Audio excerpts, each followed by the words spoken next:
Hello guys, welcome back to the channel. It's our family vlogs for another day, another content.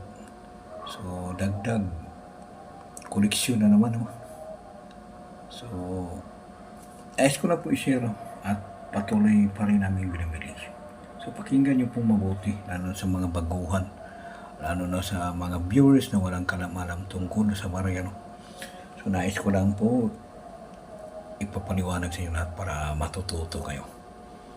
So ito guys, 5 piso Andres Bonifacio New Generation Currency, no? O NGC Quid. So 2019, no? So same year, no? Yan. Ito po ay error coin guys, no? Direktahin ko na. So baka may mag-alok na naman ng mga common, no? Yan po. Medyo alanganin siyang bilog, alanganin din siya magiging nunag-kunal, no? Yan. So, i-compare natin sa also 2019 na nunagonal tsaka bilog. Yan. Yan ha, para malinaw, no? Medyo may pagka semi-bilog siya, semi-nunagonal. Ito. Yan.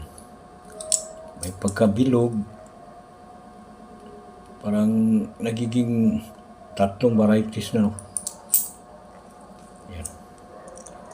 Itanggalin ko muna sa magnet para maintindihan. Yan guys. So yung size magkaparehas lang sa nunagonal, pero magkaiba yung mukha. Medyo bilog siya.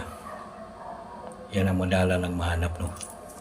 So compare natin sa bilog, halos magkaparehas din sila, no? Pero may kunting pagka-noon na sa gilid. So same size also, no? Also 2019. Bali dalawa guys, no? Yan.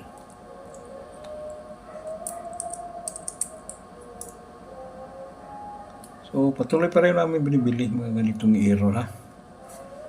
Pwede kayo mag-send anytime para pag-usapan natin, no. Yan. Diba?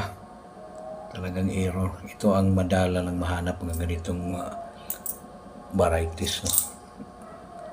So, thank you.